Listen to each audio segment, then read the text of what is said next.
right, hello, and welcome to BeerNet Radio. I'm Sarah Barrett, and I run the wine and spirits side of the business here at Shoemaker Publishing, and I'll be your host today.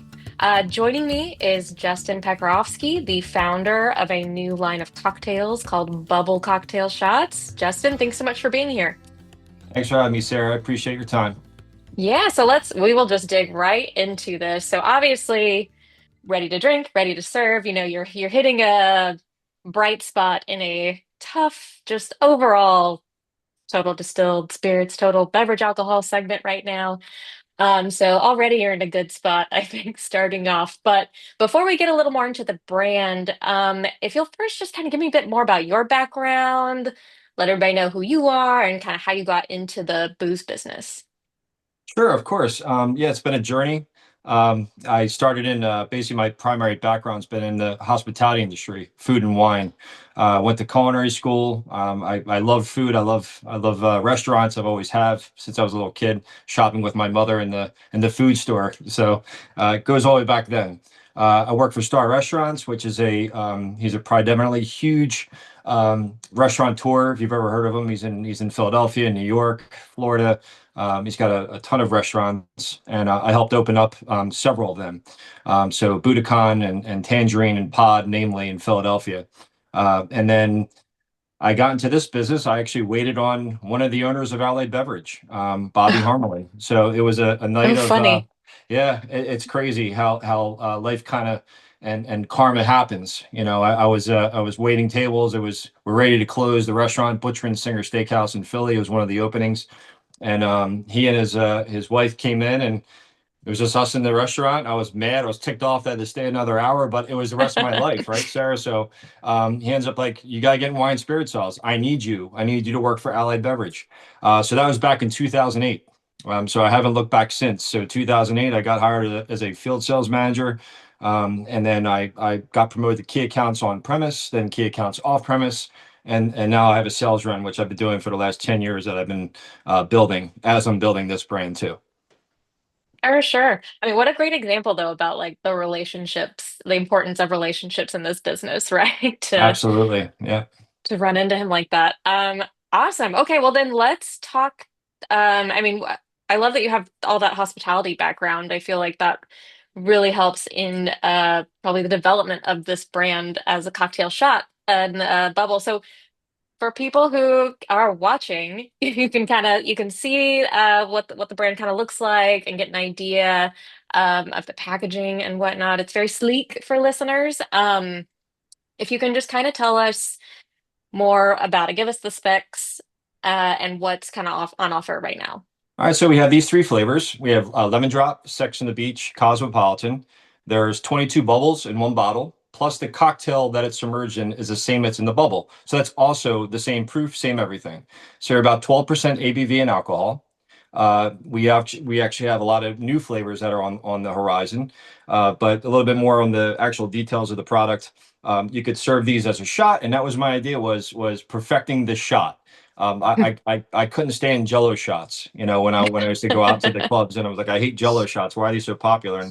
And I came up with this idea of a ready to drink cocktail. Again, you have three flavors, 750 mLs of liquid. So that is also drinkable too, right? So you have the bubbles plus the cocktail. This could be add to any cocktail that you currently enjoy. We're noticing a lot of restaurants are just adding it to their current cocktail program.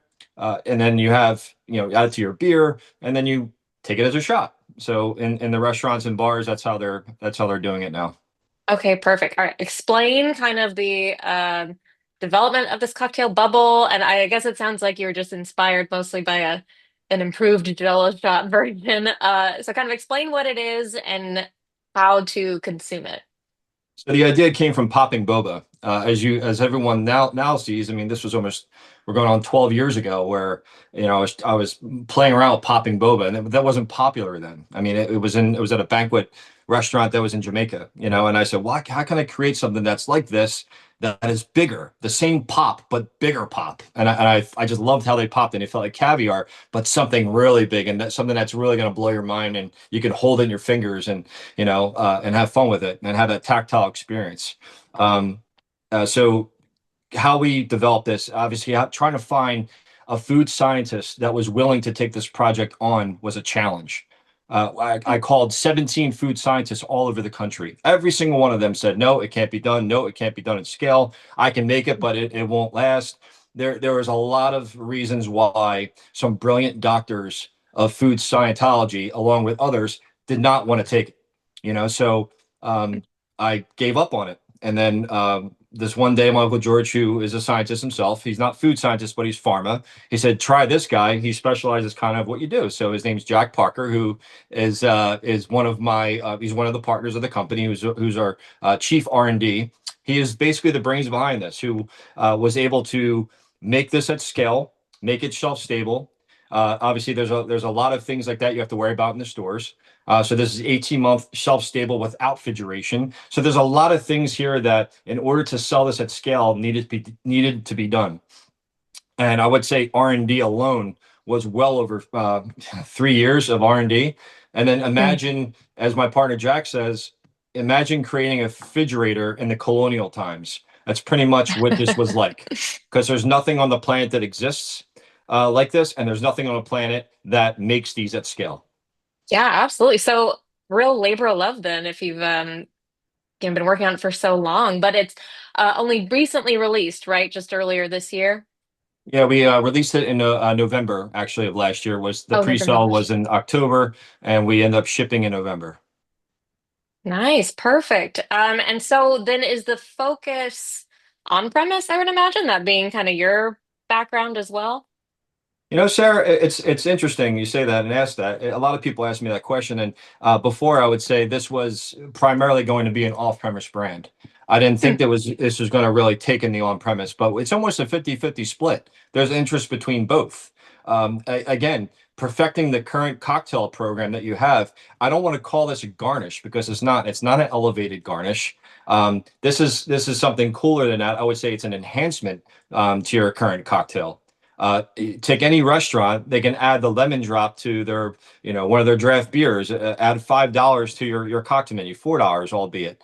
The Cosmo is a fantastic in a glass of prosecco, which I was gonna show you that drink. But there's a lot of different things you could do with them, and it's multifaceted, and we're seeing the creativity happening from the key players at the restaurant, that the restaurant managers are doing, and the bartenders. They're really getting creative with this, and it's giving us ideas to basically use in the marketplace. Yeah. So then it being not as much or more of an on-premise thing than you initially anticipated, is that you think that's like a post-COVID environment of like being more open to these prepackaged and uh prepared cocktails? And as you know, RTD since COVID is skyrocketed. It's the largest segment next to right now THCs, right? Because THCs in New Jersey are off the charts, and they're getting Mm. legal in a lot of states. But the RTD segment, we are the only ones in the world that has this product at scale in the United States. Well, I could say in the world, no one has this anywhere in the world to sell in a store. So yeah, I mean, I'd say right now the RTD segment is on fire, and we bring a new way of consuming an RTD. And again, standing out by itself on the shelf is a pretty amazing thing to have. Yeah, absolutely. I mean, especially with, just the number of new entrances like constantly, right, in the spirits RTD space too. So to be able to have a different looking product, a different kind of way to consume the product, uh, definitely a good way to differentiate yourself on an increasingly crowded shelf space. Absolutely. But so then thinking too, so is it similar to other RTDs in your kind of target occasion or consumer, or are you thinking about any more specifics there? I would say the closest thing you could say is Jello shots, right? Or Yeah. or there's a brand called Slurps that is a ready to drink cocktail in a little, looks like a K cup, right? I'd say that's the closest thing to this. And again, you still can't say that's close. Jello shots, I would say are the number one. We're trying to get people off of. If you were to say them, ARC being the Mm. competitor, I would say that would be our biggest competitor right now is a Jello shot. There really is no competition, and really is up to us in the marketing and getting it out there, and having people understand what this actually is and how do you consume it. And it's more than just a shot. It's a party. This thing is, I mean, there's so much you could do with this, and every tasting that I've done personally, I've done at least two a week, three a week, every single one. And there's really not one person that comes in, except people that don't like texture, of course. Some people don't like Jello, so obviously Yeah. they're not going to like this. But it's still a full cocktail in a bubble that you can hold in your fingers is it's pretty amazing what we've done. Yeah, because I mean, well, even if you don't like the casing, I guess the boba-esque casing, because y'all were nice enough to send a few samples my way as well. So of course I tried it, and I gave it to a friend who I know doesn't really like that, and I was like, well, just pop it in your glass. And so Yeah. she just did that instead and was like, oh, it's still like good. I just don't want the Jello part, so still works. Yeah. I mean, it's such a cool, like, to be able to do that and just, I get myself every time still, Yeah. so that's the fun part of it. Say for listeners only, Justin had a shot. Yes, I had a shot. I can't help myself. I'm looking at these and they're just so tantalizing. I can't help it.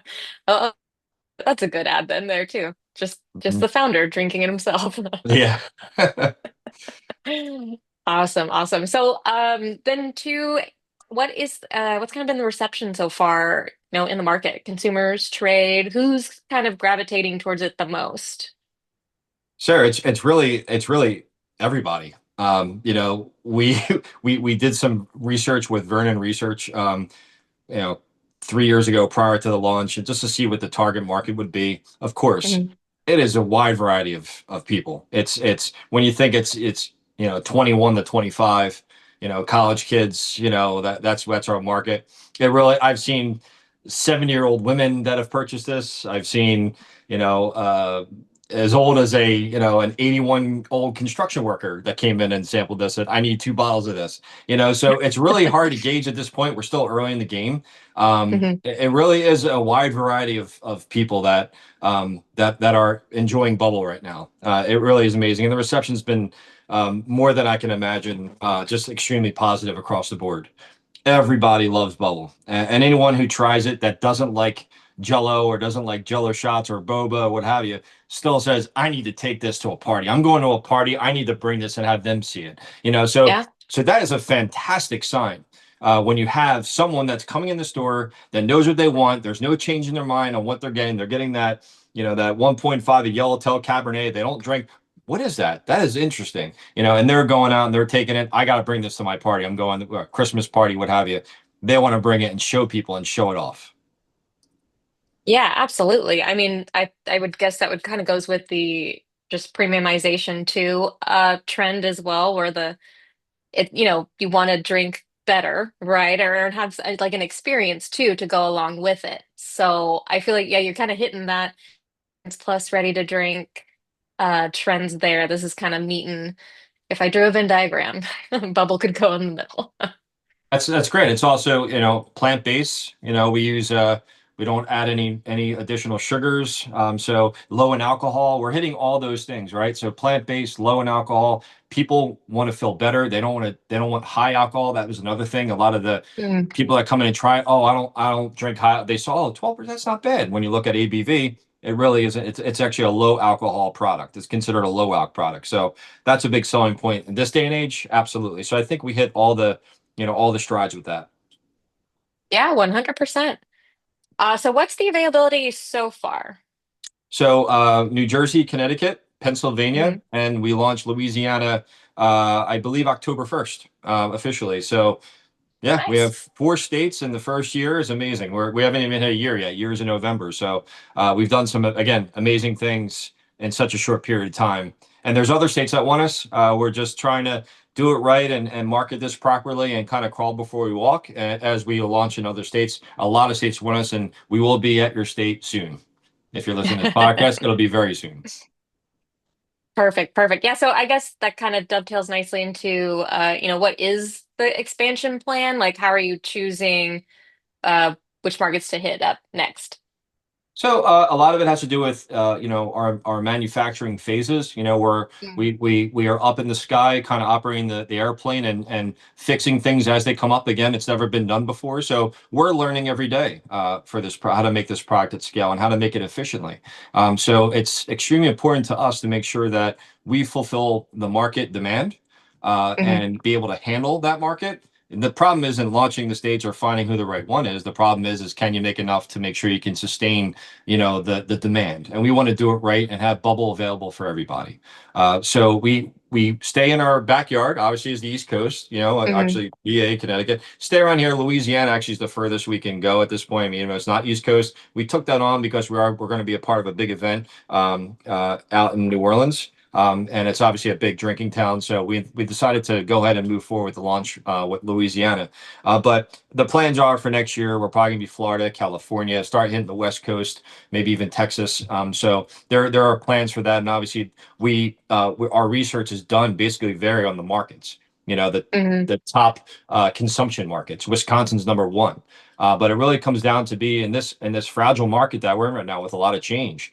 A lot of distributors they want to wait and see. They want to see how things go, and we need to prove ourselves that this is doing well, which it is. The problem is not getting into the market. The problem is making sure that we do it the right way, and as a team, we discuss those things. Yeah, absolutely. No, I mean the worst is when you go too wide too fast, right? You want to be, what is it? You don't want to be an inch deep and a mile wide. You want to be a mile deep and an inch wide before you move Absolutely. on. Absolutely, and we set up the direct to consumer, so people can Oh, go okay. online our website, which is going to be live very soon. They'll be able to order. They can order online right now and purchase it if their state allows it. They're allowed to go online and purchase Bubble and get shipped to them. Obviously, paying the shipping costs and et cetera. But again, if they're not willing to wait, and they want Bubble now. You're welcome to go on our site and purchase it online. It's available. Nice. Okay. Did you start that from the beginning? No, we've learned that we've Oh. had some pretty big posts from that were unpaid media. Crown Me Cuties, a big influencer, and then Lauren Powell. They both did, which is really appreciative. I mean, we felt like we won the lottery, when we got those posts and we saw them. That kind of drove the direct to consumer sales right now are those posts, and other marketing obviously has been helping us too. The brand leader has been helping us in the PR that we're doing. But I would say no question, those two posts really drove this. Outside of in the West Coast, ordering on the West Coast, a lot of California, a lot of Arizona. A lot of people are purchasing from there. Oh, okay. That's funny because I feel like there's normally, you just kind of start the DTC just to kind of seed some markets potentially, but for that to be kind of come up more organically, that's interesting. But awesome. Okay, two, I think about the lineup. So, you've got a few classic cocktails there. You've already mentioned Cosmo, Sex on the Beach, Lemon Drop. So, why did you start there? And what's kind of the innovation plan look like? Continue that classic cocktail mode? So we came up again, market study, market trends for the flavors when we decided to launch them. These obviously are popular shooter brands, right? I mean, Cosmo, not so much. It's obviously one of the top cocktails now. Espresso Tini is the leader, Hmm. which we're going to be teasing very soon. So these that all came back off of the top. Now you're starting to see Lemon Drop. You're starting to see, On the Rocks it came out with a lemon drop. I think Kettle One's coming out with a lemon drop. There's a reason why, and we're actually one of the first to come up with lemon drop. And all of a sudden, we have these others now following us on the flavors, which is kind of cool to see, right? So it's Hmm. all market trend. I would say is how we came up with the flavors, and obviously the internal R&D team over at PDI, Jack's team, Jack Parker, my partner, his scientist had also did the market research too. So we did our own internal research coupled with Vernon research, and that's how we came up with the idea of doing these three flavors. Now you asked about upcoming innovation. Yes, there are some which I will not be able to name on the podcast just yet, but I will tease Espresso Tini because that is pretty much the next that's coming. And then after that, we have three others that are on their way. So again, it takes time. It's again, you're testing it, you're experimenting with it. Hmm. There's a lot of things. You don't just say, okay, let me come out with another flavor with this product. This is a pharmaceutical grade liquor product. how this is produced. So it's a very complex product. It's not as easy as saying, oh, let's just do a raspberry vodka or let's just do a peanut butter flavored vodka. Not easy. It's not like that. So we again, vigorous testing, making sure color stabilization, shelf stabilization, all these things we got to kind of match. These has to go into all the new flavors. So yes, we do have, I would say, at least a half dozen flavors that we have formulas for that we are considering and launching in the next. I would say by quarter one, quarter two of next year. Okay, great. So lots on the horizon then. Awesome. So then just thinking more long term for this brand, obviously still fairly new. Um, but what's kind of your initial, your plans, your goals for the brand's future, thinking like where do you want this product to be? Not like where do you see yourself in 5 years? Where do you see this product in 5 years? Yeah, I see this as being the leader in the RTD category. I mean, I wouldn't count seltzers. Obviously, seltzers and sodas, they're RTDs. But as far as like if you were to say leader of Buzz Balls, leader of all the other little brands, there's a Buzz Balls is the biggest one. I'd like to be up there with them. As if there is a copycat that comes out with this, possibly. I still want to be the go-to, Bubl Cocktail Shot because there will be competitors that come out that figure out how to make Mhm. this. It's going to be very difficult. I think we have a pretty good grasp on that. But I would say for the product, new flavors, I'd like to have, um, 7 flavors by the end of next year. I would like that. But again, it all comes down to sampling and testing and things of that nature. And I'd like to be in, many more states, for, in the next year and continue the growth, and there's ideas of variety packs and special labels and collaborations. Mhm. So if you're talking about innovation, I'd say probably some cool collaborations, maybe with some celebrities. Who knows? Maybe it's Kim Kardashian. Maybe it's Taylor Swift. Who knows? You never know. Someone could come out and say, I want to collab with you. Any Mhm. any of these companies. I think that would really get us on the map too, and that would help things. But yeah, I could see that. I could absolutely see a collab in the horizon at some point. Someone will see this, and there could be something on the horizon for that. Hopefully. Awesome. Now, is there such thing though as too many flavors in your lineup? Um, I think so. I'm not sure. My partner's being in the business. Cody's our sales director. He's not here with us, but him and I were just talking about how many flavors we come out with. How it would work is you need enough time and barometer to judge off of, Hmm. and it takes a few years to get there. You don't start axing flavors or replace other ones until you really know how many states you're in. There's 12 or 13 states that we're in, and we're in the market for 3 years. We could see is it Cosmo that's really slow, and then you could really see, okay, which one are we going to replace? We don't know that yet, so it's going to take some time to get to that point on how many flavors we'll have and how many we'll keep in the pipeline. When you're coming out with too many, I think it gets a little muddied. The waters get really muddied, and the customer, yes, that's great. We have a bunch of different flavors, but it's really taken away from all the other ones too. So you kind of want to be Hmm. careful of coming out with too many flavors, i.e. Three Olives, Pinnacles, the other ones in the world. A lot of different flavors. You remember like Fruit Loops and all that. So Yeah. you gotta worry about too many flavors. Yeah, vodka from what, like 10 years ago is a good cautionary tale that I think Mhm. people have still they haven't fallen back into that trap yet. I don't think they what was the craziest one? It was like salmon flavored or Yeah, something loopy, ridiculous. like Fruit Loop flavors and bubble gum and they're all gone. You can't Yeah. get loop any like so they just went again. It's too many flavors. You become this flavor vodka thing, and you just keep on coming new ones, and then it's just not good marketing all the way around because people get tired of it. Oh, for sure. Totally unsustainable. Which, yeah, so I like that you're sticking with a lot of the what people know, these flavors, Avocosmos, Sex on the Beach, Lemon Drop, they kind of know what they're going to get from that. So I feel like that bit, you're not having to educate on that front. So it helps you in the long run as well. But awesome. Well, Justin, let's see. Is there anything else we have missed on this brand or what you want to share about it?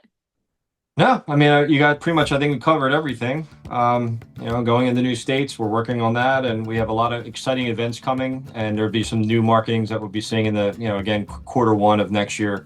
And, just watch out for Bubble. It's coming. The Bubbleverse is coming to you, and hopefully, to your state in the coming months. So just be ready for us. Awesome. Thank you so much, Justin. We will keep an eye on Bubble. Keep us updated. And thank you so much for being here. Thank you, everybody, for joining us on this latest episode. Thank you. Thank you very much, Sarah.